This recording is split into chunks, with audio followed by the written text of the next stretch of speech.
JEE main फल प्रकाश पाई एवं सारा देश रे जो 12 जन 100% रखिंट से जड़े ओडिया छात्र रही ना हेउछि भवेश पात्र ओडिशा रे 1 नंबर रैंक रे रही ओडिशार प्रथम छात्र भाव में 100% रखिंट जेई मेन जो प्रकाश फल पाई ये जो यही सफलता पाइबा पछरे कार श्रेय रही केते घंटा परिश्रम करते लक्ष्य कौन रही से संपर्क आलोचना करने मो सहित अच्छा भवेश पात्र भवेश अनेक अनेक शुभेच्छा धन्यवाद। भवेश जो जेई मेन एग्जाम फल प्रकाश पाइला आपण सारा भारत रे जो 12 जन 100% रखिंट आपण प्रथम ओडिया जे कि 100% रे उत्तीर्ण होइछन। हाँ बहुत खुशी लगुच आटा सब हार्डवर्क फल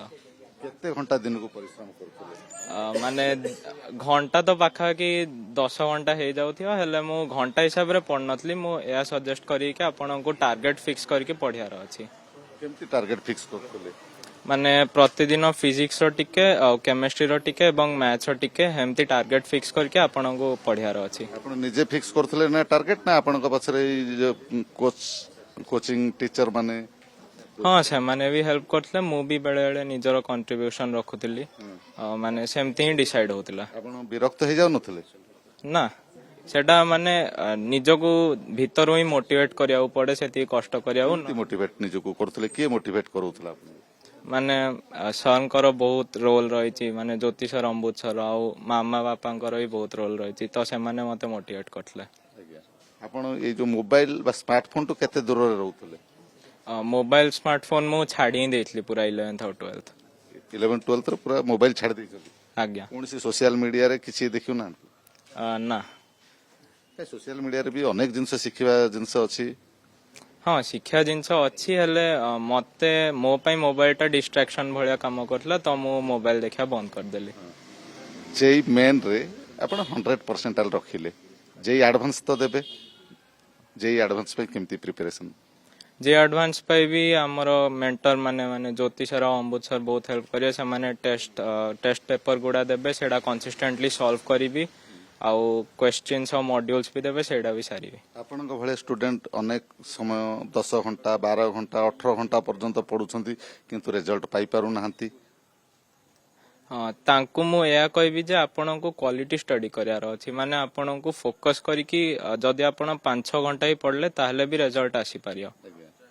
आपण गोटे कोचिंग सेंटर को बाछितले बहुत पिला अछंती कोचिंग सेंटर जाई पारु नाहंती पैसा नाही से माने केमिति रिजल्ट पाइबे से माने केमिति क्वालिफाई करिवे तांकु भी माने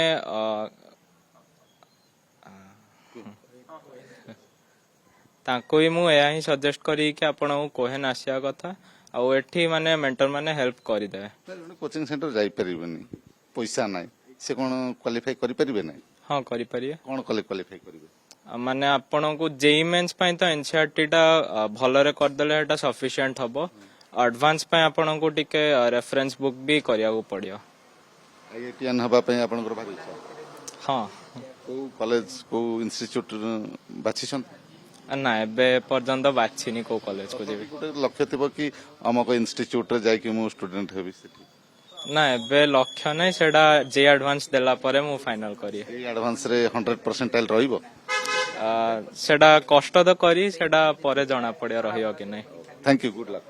थैंक यू। सुनुतले भवेश पात्रंकर प्रतिक्रिया जेई एडवांस देबे एवं जेई एडवांस रे भलो परसेंटेज रखिकी एवं आईआईटी इंडिया रो टॉप मोस्ट आईआईटी इंस्टीट्यूट रे नाम लेखेबे एवं बड़ करियर करियो बोली ताकर लक्ष्य रहिछि।